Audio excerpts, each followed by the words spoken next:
주변 사람들이 반대가 심했어요. 그래서 어떻게 하면 좋겠는가 하다가 지금 이 자리, 목동이 개발되면서 종교 부지가 나오게 되었고, 이 자리를 우리 교회가 얻게 되는데, 사실 이 자리는 목동 제일교회라는 교회가 이 자리를 불화를 받았어요.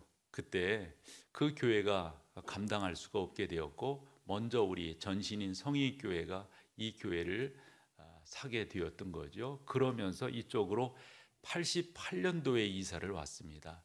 그렇게 이사 왔고 교회를 다 지어 완공하여서 첫 예배를 3월 첫 주일에 예배를 드리면서 이곳에서부터 근 30여 년 동안 31년 이렇게 되죠. 여동안 3월 첫 주를 우리가 교회 설립 기념 주일로 지켜오고 있습니다.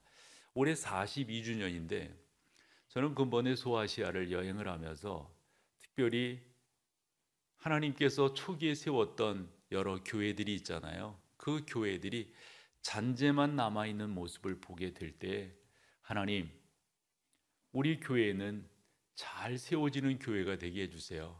우리 교회는 세기를 넘어서 하나님을 끝까지 영화롭게 하는 교회가 되게 해주세요. 라는 기도를 아마 같이 가셨던 30여 분의 분들이 다 그런 기도를 하셨을걸요. 누가 이렇게 터만 앙상한 교회가 되기를 원하겠습니까? 저는 우리 교회가 그런 교회가 되기를 소망하고, 특별히 오늘 생일날 하나님의 교회인 목동제일교회가 어떤 교회로 앞으로 나아가야 될 것인가 함께 말씀을 통해서 은혜를 나누려고 합니다. 교갱협이라고 하는 단체가 있습니다. 교회를 갱신하는 그러한 협의회, 좀 새롭게 교회를 만들어 보자 하는 그러한 단체이죠. 그 단체가 여름철에 영성 수련회라고 하는 수련을 하는데, 제 11차 모임을 할 때 총신대학 역사 교수인 박용규 교수에게, 그분은 특별히 한국교회사 전공이신데 박용규 교수에게 작금의 교회에 대해서 진단을 해 주십시오, 이런 부탁을 받고 그분이 나름대로 주제 강의를 쭉 하실 때 세 단계로 이야기를 했어요. 하나는 교회의 부흥기, 한국교회 부흥기가 있었잖아요. 그 부흥기를 80년 초반까지로 봤습니다. 그리고 정책이 80년, 90년대를 정책으로 봤고 2000년대로 들어서면서 쇠퇴기로 보았어요. 그러면 한국교회가 부흥하게 되는 데는 어떤 요소들이 있었는가? 정체되는 데는, 또 쇠퇴하는 데는, 우리가 성장하는 데는 여러 요소들이, 그리고 또 여러분들이 어린 시절이었을 터이니까 경험하셔서 잘 깨닫고 그 의미를 되새기고 계시다 싶어서 말씀을 안 드리고, 이분이 나름대로 왜 교회가 쇠퇴하게 되었는가, 또 왜 정체 쇠퇴 과정을 겪게 되는가 하는 것을 네 가지 이유로 그 발표문을 봤더니 지적한 것을 볼 수가 있었습니다. 그 첫 번째가, 여러분, 이 교회가 내부적인 도전과 외부적인 도전을 적절하게 막아내지 못했다, 이러면서 쭉 논지를 펼쳤거든요. 그러면 내부적인 도전이 뭔가? 이것은 이단들의 문제였습니다. 특별히 저도 이제까지 지내오면서 우리가 이 이단들에 대해서, 특별히 이제 그 1900년대에는 이 급박한 재림론이, 그래서 저는 1992년 10월 28일 이장님이라고 하는 사람이 주장한 그날이 종말이다, 이 양반이 그랬거든요. 그래가지고 기억되실 거예요. 공중파 TV들이 다 생방송으로 진짜 중계하고 막 그랬던 적이 있었잖아요. 근데 뭐가? 아무것도 아니었죠.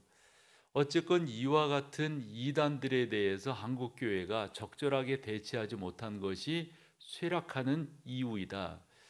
근데 그도 그럴 것이, 저도 기억되는 게 그때로부터 강단에서 목회자들의 설교 가운데 재림이라든가 부활이라든가 승천이라든가 천국이라든가 이러한 표현과 강조들이 한결 줄어드는 것을 알 수가 있어요. 내적인 요인은 뭔가? 세속화다 이야기했어요. 세속화는 어떤 식으로 세속화가 이루어졌는가? 뭐 여러 가지 지적들이 있던데 제 눈 안에 들어온 게 이런 식의, 그분은 지적을 하셨더라고요. 한국 교회가 나름대로 세속화하면서 예배 시간대를 변경했다 이런 거예요.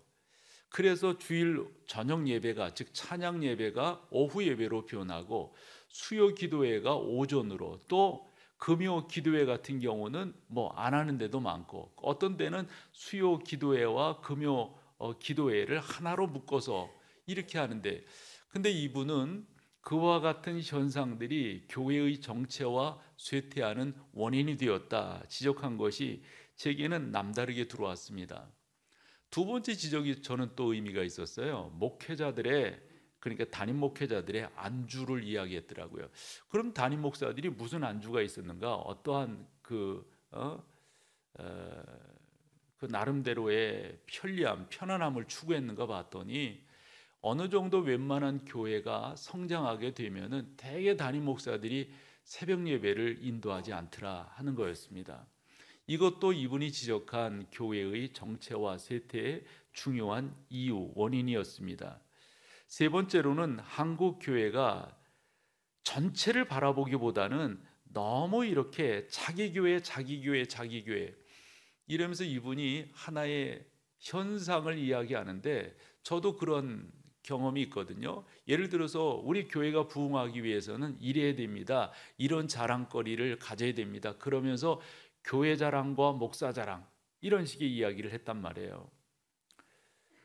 이게 교회 부흥의 하나의 원동력이 된다. 그런데 이 박 교수는 이와 같은 일들이 교회의 정체와 쇠퇴를 가져오는 이유였었다.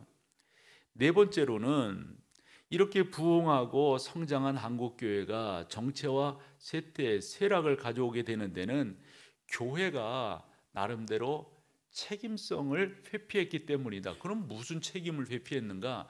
어느 정도 예상되는 게 있지만 이분이 여러 가지를 지적하는 가운데 그 지적이 또 들어온 게 하나가 있었어요. 그게 뭐냐면 아까도 말씀드렸던 92년도, 그렇죠? 근데 그 80년대 중반 요때 뭐가 또 이 크게 일어났냐면, 우리나라에 내가 본 천국이라고 하는 책이 반향을 이루었어요. 그리고 퍼시콜레라고 하는 사람이 우리나라에 와가지고 뭐 얼마나 많은 강의를 하면서 다녔는지. 근데 보면은 말이에요, 이 박 교수가 지적한 게 그런 거예요. 만약 한국 교회가 개교회주의로 나가지 아니하고 좀 더 전체를 생각하는 그러한 교회라고 한다면 80년대에 내가 본 천국, 그 양반이 일주일 동안인가 5일 동안인가 뭐 요때 나름대로의 그 입신의 세계를 갔다는 거 아니에요? 그러면서 그 가운데서 100가지의 환상을, 100가지의 그 계시를 받은 것을 지금 이야기하는, 사실은 나중에는 그게 가짜라고 밝혀졌잖아요. 그러니까 이런 것에 대해서 한국 교회가 좀 더 책임을 지고, 또 특별히 출판사들을 이야기했더라고요. 이장님 같은 사람은 무슨 책을 썼냐면 하늘문이 열린다라고 하는 책을 썼어요. 이 퍼시콜레 같은 사람은 내가 본 천국이라고 하는 이 5일 동안 여행한 것에 대해서. 근데 여러분, 이런 부분들을 출판사라든가 서점이라든가 아니면 교회가 좀 더 나만 이러지 말고 이런 것들을 공동으로 대치했으면은 한결 한국 교회가 80년 90년대 나름대로 정체기가 아니라 좀 더 상승하는 그런 계기가 되지 않았겠느냐라는 지적을 할 때 저는 좀 의미 있게 받아들이게 되었습니다. 그러면서 90년대 이제 들어서고 2000년대로 오면서 침체기라고 하는 표현을 썼는데, 이 침체기를 어떻게 이겨낼 수가 있는가? 이 대안은 뭔가? 그 양반이 나름대로 이야기를 할 때 제가 그 논문을 보면서 한 3가지 정도로 요약해 볼 수 있었습니다. 그 첫 번째는 사회적 민족적 책임을 회복하는 교회가 되어야 한다, 이런 말입니다. 한국 교회가 개교회적인 것에서 떠나서 좀 더 사회를 바라보고 좀 더 교계를 바라보는, 더 나아가서 민족을 생각하는 그러한 교회가 되었으면 좋겠다. 그래서 저는 여느 때와 달리 제 기도 시간에 이 민족을 생각하는 기도말을 앞쪽에 넣어서 하나님 앞에 올려드린 이유가 거기에 있습니다. 교회가 너무 지나친 경쟁을 한다는 거죠. 이 교회에서 뭐 하면 이 교회에서 똑같이 하고 뭐 하고, 또 이런 식의 목회를 해나간다는 거예요. 더불어서 좀 더 이 책임지는 그러한 교회가 되기 위해서는 예를 들어 우리 교회 같은 경우는 목사가 살아가는 데 어려움이 없잖아요. 그렇다고 하면 당신 교회가 그렇지 못한 교회들을 좀 돌보면 안 되느냐? 한데 여러분, 우리 교회가 우리 당회를 중심으로 해서 그와 같은 일들을 해 나가고 있어요. 좀 더 하나님이 우리에게 이런 은혜를 주신 것은 나누는 거죠. 나누는 거. 이런 책임을 갖는 거. 그러면서 크게 두 번째로 나눔의 교회가 되어야 한다. 사회적인 책임만 지는 것이 아니라 좀 더 교회가 나눠야 된다. 2년 전에 우리 교회가 40주년을 맞이하면서 나름대로 비전 선포를 하나 한 것이 있어요. 그 중에 하나가 지난 40년은 은혜와 감사의 시대였다면 앞으로의 40년, 앞으로 우리 교회는 어떤 지향점을 가져야 될 건가? 기억되세요, 여러분? 어떤 지향점이죠? 나눔과 섬김의 교회가 되어야 하겠다. 그래서 어떻게 나눌 것인가, 어떻게 섬길 것인가, 이런 것들은 지혜가 필요하니까요. 그리고 우리 교회가 그런 면들을 좀 더 붙들고 나가는 교회가 되려고 노력을 하고 있습니다. 박 교수 이야기는 앞으로 교회가 더더욱 나눔의 교회가 되지 않으면 지금과 같은 침체기, 지금과 같은 이러한 모습들을 이겨낼 수가 없다. 이런 표현이 남다르게 저에게는 다가왔습니다. 그러면서 교회가 교회들끼리 서로 존중하는 그런 모습을 가질 때 이것도 저에게는 다가왔어요. 세 번째로 이야기한 것이 연합전선이었습니다. 제가 자랄 때만 하더라도 장로교회는 크게는 4개 장로교회였어요. 예를 들어서 우리가 고신이 있었고, 이제 제일 처음에 이제 해방이 되면서 해방 후에 한국 교회가 진통을 겪게 되는 것 중에 하나가 신사참배와 신사참배를 반대한 성도들이 감옥에 들어가요. 그런 성도들을 옥중성도라 그랬습니다. 이 감옥에 들어간 성도들이 감옥에 이제 해방이 되면서 나와서 봤더니 신사참배를 했던 양반들이 그대로 교회 목사가 있으면서 교회를 하고 있더라 이거죠. 이것에 대해서 반대하고 회개해야 된다. 이러면서 안 되고 잘 안 되니까 우리가 이런 청산 문제가 뭐 정치권에도 그렇고 다 있잖아요. 교계도 똑같아요. 이게 잘 안 될 때 교단이 분리가 되는데 그게 분리된 교단을 우리가 고신이라고 말을 해요. 그리고 6.25 전쟁을 치르면서 그때 한국교회에 또 무슨 바람이 불게 되냐면 자유화 바람이, 신학적 자유화 바람이 불게 됩니다. 그래서 52년도에 흔히 말하는 기독교 장로회라고 하는 우리가 한신 측이라 한국 신학대학이라고 그러죠. 그쪽이 나뉘어지게 됩니다. 그리고 59년도에 44차 총회에서 WCC 문제로 합동과 통합, 통합과 합동이 나뉘어지게 돼요. 제가 자랄 때만 해도 제가 청년 80년대 이때까지만 하더라도 장로교회는 이렇게 4개였었어요. 그런데 지금 문광분가요, 뭐 문교분가요, 뭐 이런 데 등록된 한국 장로교회 숫자가 몇 개인지 알고 계세요? 100개가 넘는다고 그러잖아요. 한국을 대표하는 이 대표기관이 얼마 전까지만 해도 한기총이라는 거였어요. 근데 지금은 뭐 한교연, 한장협, 알도 못하겠어요. 너무 많아요. 이 박 교수의 지적은 이렇게 4분 오열되어져 있는 교회가 하나가 되는 것, 이게 무엇보다도 중요하다. 여러분들이 이것은 알고 계시면 좋겠다 싶어서 말씀드리면, 이 목동 요 지역에 몇몇 교회들이 모임을 갖는데 그 모임에는 장로교다, 감리교다, 뭐 성결교다 이런 구분이 없어요. 저는 앞으로 한국 교회가 이런 부분 속에서 교단을 초월해서 같은 지향점을 갖고 있는 사람들이 뜻을 모으는 것이 무엇보다도 중요하다. 그러면서 외연을 더 넓혀 나가야 되겠죠. 그래서 모든 교회들이 하나가 되도록, 너무 4분 오열되니까 교회가 교회로서의 힘을 감당하지 못하게 된다 하는 겁니다.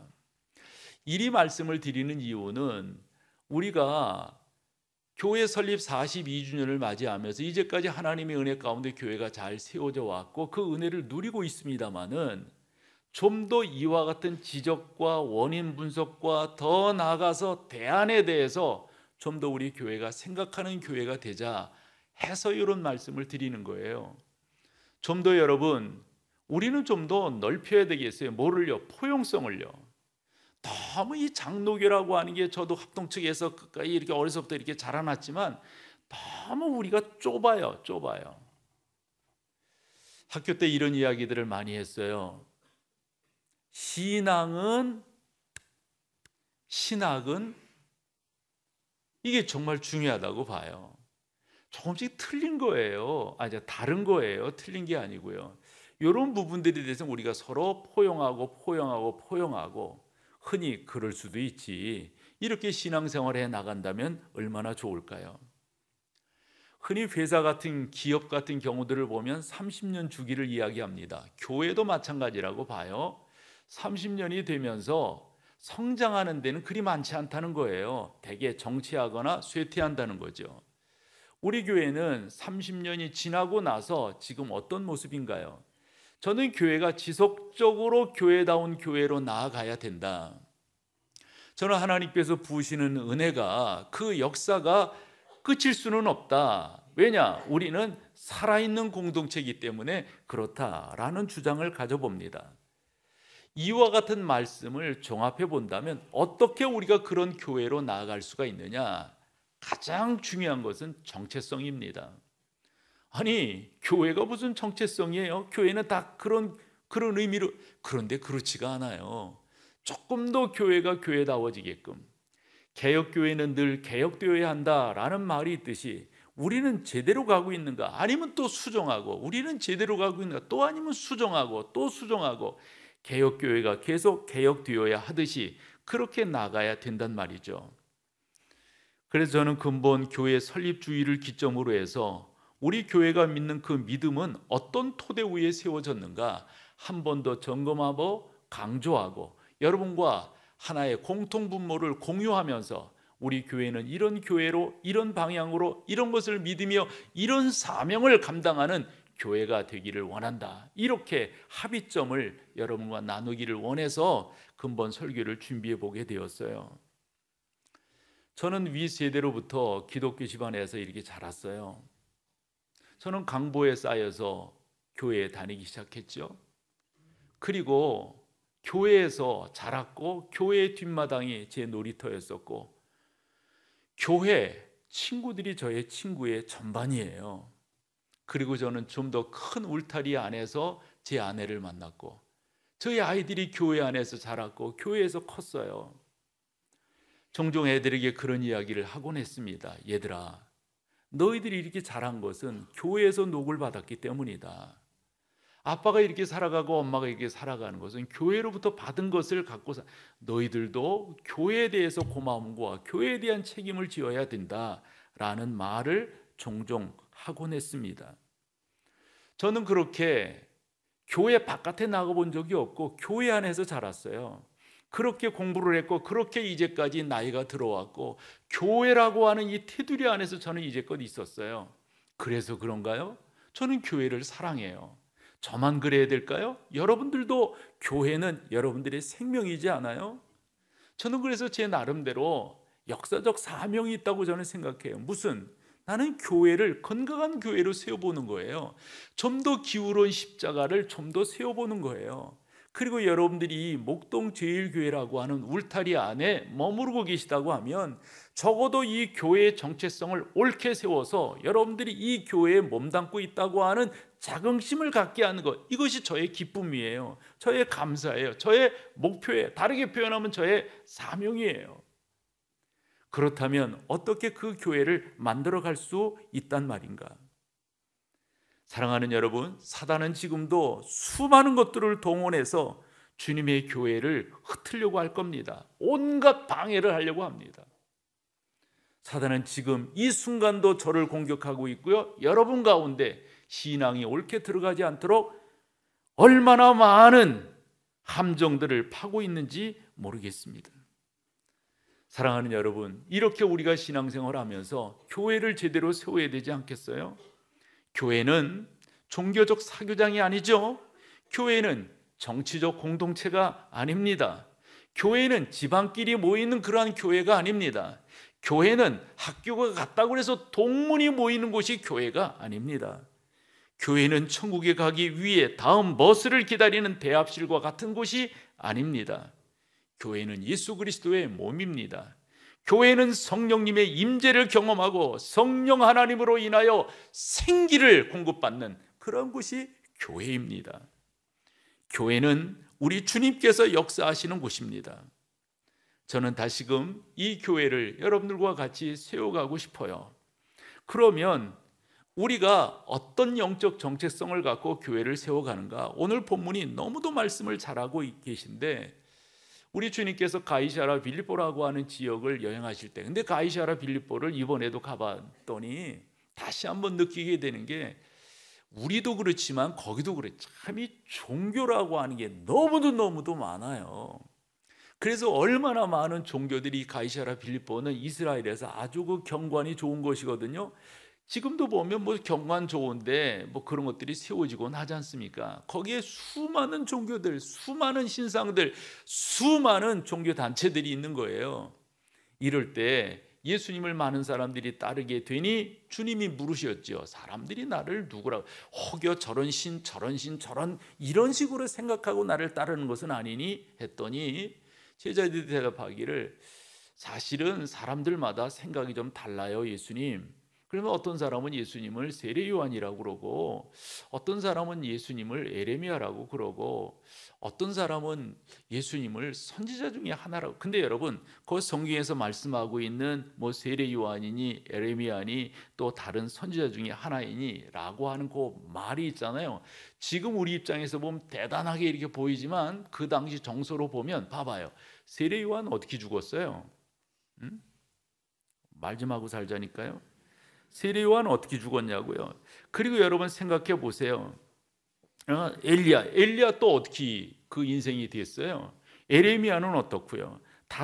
그러니까 예수님에 대해서 그렇게 말하는 것은 사실 좋은 표현이 아닌 거예요. 선생님, 당신도 얼마 안 있어서 그처럼 인생의 마침표를 찍게 될 거라고 사람들은 생각하고 있습니다. 그때 우리 주님, 너희는 나를 누구라고 하느냐? 베드로의 훌륭한 신앙 고백이 있어요. 주는 그리스도시요 살아계신 하나님의 근데 저는 17절이 중요하다고 생각해요. 그렇게 훌륭한 고백을 한 베드로에게 우리 주님 뭐라고 말씀하세요? 베드로, 너 그 고백 말이다, 그거 내가 잘 깨달았고 내가 똑똑하고 내가 잘해서 그 대답한 거 아니야. 17절 한번 보여줘 볼래요? 그때 우리 주님 뭐라고 말씀하세요? 하늘에 계신 내 아버지가 너로 하여금 알게 한 거야. 여러분, 이거 중요한 거예요. 나는 오늘 새벽 시간에도 성도들과 함께 새벽 예배를 하면서 그런 말씀을 나누었어요. 우리가 믿음의 고백을 하잖아요. 우리가 믿잖아요. 근데 생각해 보자고요. 그 믿음의 고백과 믿음이 내가 한 거지만 내가 한 거예요. 우리가 어떤 지혜가 있고 어떤 경험이 있고 우리 가운데 어떤 능력이 있어서 예수 그리스도가 나의 구주라고 하는 고백을 할 수 있단 말입니까? 예를 들어서 여러분, 그분이 우리의 핏줄입니까? 그분이 우리가 만난 적이 있습니까? 그분이 저 근동아시아 골짜기에서 일어난 그 사건이 어떻게 나의 구주라고 하는 고백을 하게 되냔 말이에요. 말인즉슨 우리가 예수 그리스도를 구주로 고백하는 것은 나로부터 나온 것이 아니라고 하는 분명한 사실입니다. 이것은 하나님의 선물입니다. 내가 믿음을 가졌다고 하는 것은 철저한 하나님의 선물이요, 내가 하나님을 아버지로 고백한다고 하는 것은 하나님의 부르심의 결과예요, 결과. 그래서 우리는 하나님을 아바 아버지라 부를 수 있다라고 말씀하고 있는 것이니까요. 우리 주님께서 그렇게 분명하게 말씀하시고 난 다음에 18절에서 뭐라고 말씀하시냐면, 너는 이제부터 베드로다, 이 말이에요. 그래서 사실 베드로하고 이름이 뒤어졌지만 여기서 베드로다라고 하는 그 말은 너 그 고백이 정말 중요한 거다. 당시 이스라엘 사람들의 정서에 있어서 이 반석이라고 하는 것은 삶의 터전이에요, 토대예요. 그래서 너는 이제 베드로다, 이렇게 말을 해요. 근데 사실 저 베드로라고 말하지만 이제 이름이 뒤었지만 그 앞에 뭡니까? 바요나 시모나예요. 그래서 요나의 바라고 하는 것은 누구누구의 아들, 이런 말이거든요. 요나의 아들 시몬이라고 하는 말은 불안정하다고 하는 말이에요. 말이 참 맞죠. 베드로는 그런 사람이었으니까요. 그런데 그런 훌륭한 신앙 고백, 그런데 그 신앙 고백은 베드로로부터 나온 것이 아니라 아버지께서 부어주신 거예요. 그 신앙 고백 위에 우리 하나님, 우리 주님 뭐라고 말씀하세요? 18절 뭐라고 말씀하시는 거죠? 너는 베드로라, 내가 이 반석 위에, 그래. 이 반석은 뭐예요? 베드로가 고백한 그 고백이 토대가 된 그 토대 위에 뭐죠? 교회를 세우겠다. 그런데 여러분 봐봐요. 교회를 세우는데 그 교회가 누구의 교회입니까? 내 교회라고 그랬어요. 내 교회. 내 교회라는 말은 뭐예요? 주 예수 그리스도가 주 예수 그리스도로서 온전하고 올바르게 고백되지 않는다면 주님의 교회입니까? 아닙니까? 아니죠. 우리 교회는 주님을 주님으로 옳게 고백하고 있습니까? 아닙니까? 하고 있죠. 그러면 우리 교회는 주님의 교회입니까? 아닙니까? 주님의 교회이죠. 이것을 계속적으로 분명히 하고 분명히 해나가는 교회, 바로 그것이 우리 교회가 나름대로의 정체성을 갖자 하는 거예요. 이 정체성을 향해서 우리가 앞으로 나아가자 하는 겁니다. 한 번은 사도 바울이 고린도에 보낸 편지 가운데서 이런 말을 합니다. 이 닦아둔 것 외에 능히 다른 터를 닦아둘 자가 없으니 이 터는 곧 예수 그리스도다 그랬어요. 이 닦아둔 터, 이 터는 바로 베드로입니다. 이 반석입니다. 이것이 바로 예수 그리스도입니다. 이것 외에 다른 무엇을 이야기한다면 그건 아니라는 거예요. 그래서 예수 그리스도 그분만이 우리의 신앙의 본질이 되고 예수 그리스도 그분만이 우리의 믿음의 진수가 된다 하는 거죠. 이와 같은 고백, 이와 같은 깨달음을 가졌던 베드로가 나중에 성령 체험을 하고 성령 하나님의 인도함을 받아서 성경을 기록하게 되는데, 베드로전서 2장 6절에 이렇게 말을 합니다. 성경에 기록되었을 때 보라, 내가 택한 보배로운 모퉁이 돌을 시온에 두노니 그를 믿는 자는 뭐라고요? 부끄러움을 당하지 아니하리라. 아멘. 우리 모두는 예수 그리스도 안에서 하나님의 자녀가 된 줄로 믿습니다. 예수 그분이 우리의 주인이십니다. 예수 그분이 우리의 생명이십니다. 예수 그분이 우리의 모든 주권자, 바로 예수이십니다. 예수님만이 우리를 심판하고 예수님만이 우리를 구원하고 예수님만이 우리를 온전케 하실 수가 있습니다. 베드로는 계속되어지는 베드로전서 2장 7, 8절에 그렇게 말합니다. 그러므로 믿는 너희에게는 보배이나 믿지 아니하는 자에게는 건축자들이 버린 돌이, 그 돌이 모퉁이의 머릿돌이 되고 또한 부딪히는 돌과 걸려 넘어지게 하는 바위가 되었다 했어요. 예수 그리스도를 믿는 자만이 하나님의 자녀가 되고 천국 백성이 되지만 예수 그리스도를 부인하면 하나님의 자녀가 될 수 없다 하는 겁니다. 우리는 이 분명한 믿음을 갖고 신앙생활을 합니다.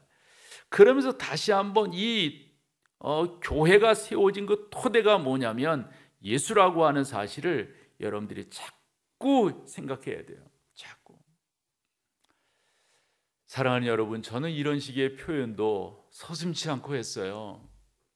내가 이 교회에서 내 이름 내지 않겠다고, 내가 이 교회에서 내 이름 드높이지 않겠다고. 그러면서 뭐라고 말했습니까? 여러분들도 그러시면 안 된다고 했어요. 아마 제 성격상 그런 분이 계시고 그러면 아마 되게 힘들어질 거예요.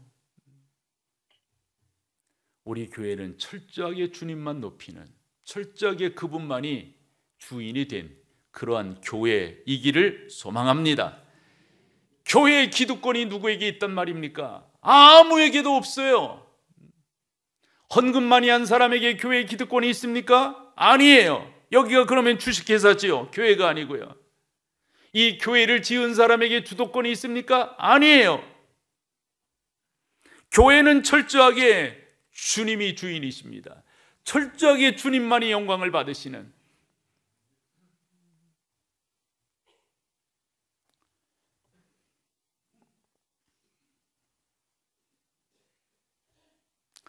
전 진짜 교회를 잘 세워보고 싶어요. 교회를요. 저희 부모님이 가까운 곳에 살고 계세요. 생각해 보세요. 이 교회 얼마나 와보고 싶으시겠어요? 특별히 우리 어머니가 얼마나 와보고 싶으시겠어요? 나도 한때는 주일날 이렇게 모이는 이 교회 목사라고 하는 것을 어머님에게 죄송하지만 그런 말 안 합니다. 제가 어머니에게 말씀드렸어요. 절대 오지 마십시오. 절대 우리 교회 오지 마십시오. 얼마나 섭섭하시겠어요. 그러나 조금이라도 책 잡히고 싶지 않아서 그래요. 제 막내 동생이 목사예요. 그래서 제가 지난번에 갔을 때는 내가 미안하다고 그랬어요. 야, 나는 종종 네 교회 와서 설교도 하고 집회도 하고 그러는데 네가 한국에 나오고 그랬을 때 내가 너를 교회 강단에 한 번도 안 세워서 내가 미안하다.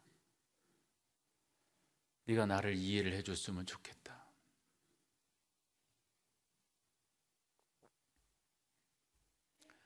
여러분, 제가 어느 정도로 작심하고 교회를 세우려고 하는지 아시겠죠? 어느 정도로 작심하고. 교회는 하나님의 몸된 성전이에요. 이 하나님의 몸된 성전을 말이죠, 함부로 대하고 있을 수 없어요. 있을 수 없어요. 저도 목회자이지만 작금에 일어나고 있는 여러 현실들을 보면서 그러니까 교회가 쇠락하지. 뭐예요? 교회가 무슨 사업처예요. 교회를 사유화하려고 하는 그러한 있을 수 없는 일들입니다. 우리가 좀 더 의미 있게 주님의 교회를 생각하고 주님의 교회를 세워간다면 여러분 얼마나 행복합니까? 주님의 교회가 교회다. 그런 교회에서 신앙생활을 하고 싶잖아요. 저 또한 마찬가지예요. 그런 교회에서 목회하고 싶어요. 목사들끼리 하는 농담 중에 이런 조크가 있어요. 아니, 한 번은 이 천국에 김 목사인지 이 목사인지 모르지만 그 목사가 이제 천국에 들어간 거예요. 그랬더니 예수님이 우리 지금 말해서 버선발로 뛰어나오셔가지고 잘았다고.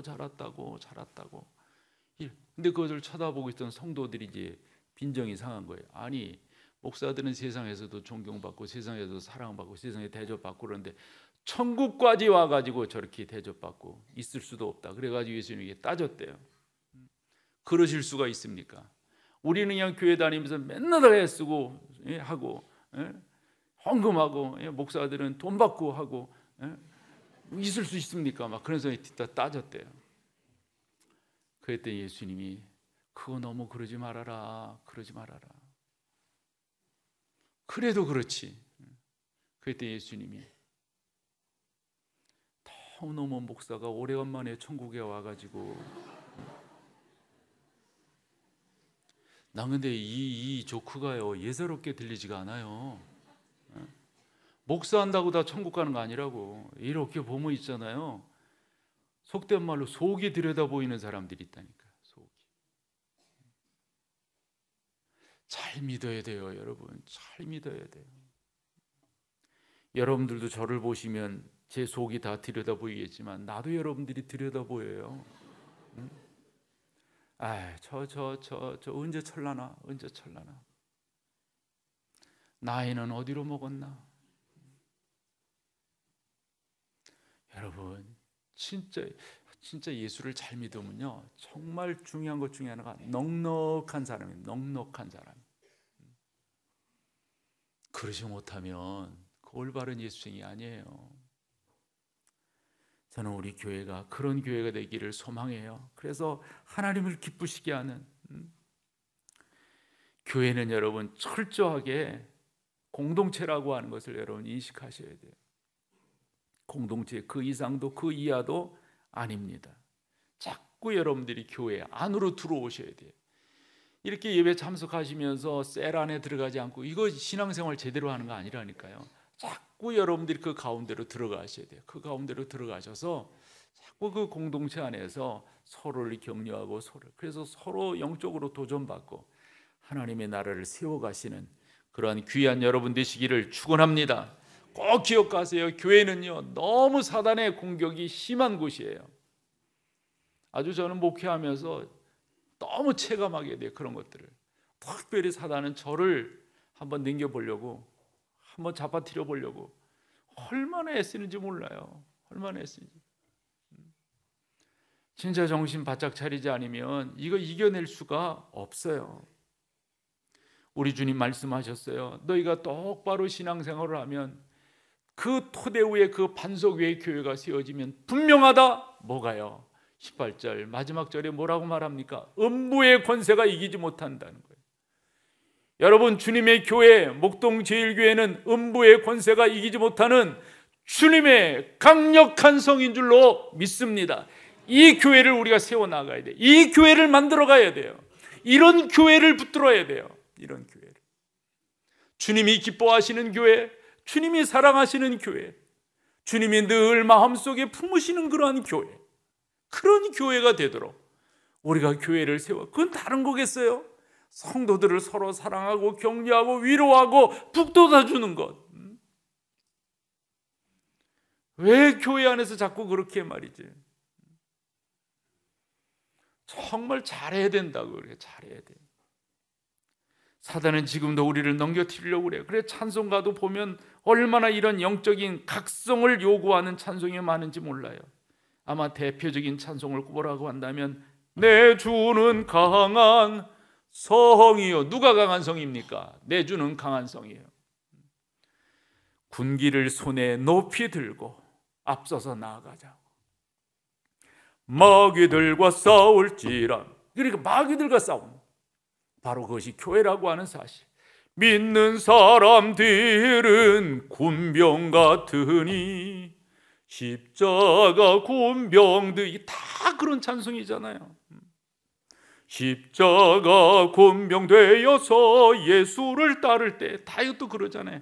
우리들의 싸울 것은 혈기 아니요, 우리들의 싸울 것은 육체 아니요. 우리들의 싸울 것은 뭐예요? 악한 마귀 권세들, 바로 우리의 싸울 대상이라고. 주의 진리 위해 십자가 군기 높이 들고, 이것도 똑같은 찬송이잖아요. 전성을 향해 가는 성도들아 행군 나팔 소리, 다 이런 찬송이잖아요. 영적인 전투에서 승리하는 여러분 되시기를 축원합니다. 우리는 승리할 수밖에 없어요. 당연히 승리하게 되어져 있습니다. 그 기쁨을, 그런 맛을 여러분들이 누리셔야 돼요. 그걸 자꾸 느끼셔야 돼요. 자꾸 성령 안에서 승리하는 그런 모습. 또 하나, 교회는 사명을 완수해야 됩니다. 하나님께서 우리에게 주신 사명이 있어요. 이것은 아마 다음 시간 정도에 또 한 번 더 나누게 될 겁니다. 주님은 우리에게 그 사명을 주셨어요. 그 사명을 이루라고 하셨어요. 그러면서 천국 열쇠를 우리 가운데 허락하셨다라고 말씀하셨습니다. 오늘 이 자리에 잘 오셨습니다. 여러분들은 귀한 교회에 몸담고 계십니다. 우리가 지난 42년 동안 우리 일대 목사님으로부터 지금까지 잘 온 교회예요. 내가 우리 당회에서도 그런 얘기를 했어요. 장로님들이 잘하셔야 됩니다. 장로님들이 잘하셔야 됩니다. 장로님들이 기도하셔야 됩니다. 우리 장로님들만큼 새벽 예배 많이 나오시는 분들이 없어요. 여러분들이 그걸 하셔야 돼요. 여러분들이.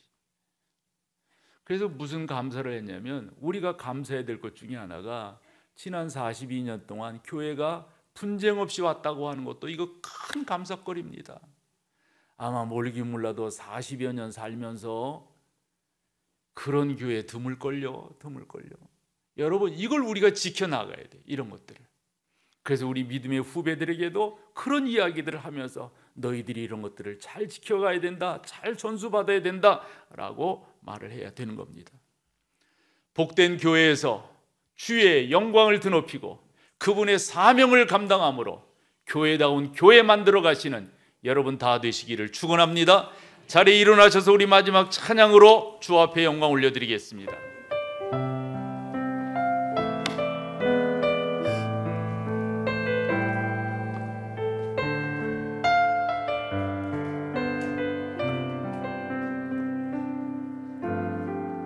이 땅의 동과 서남과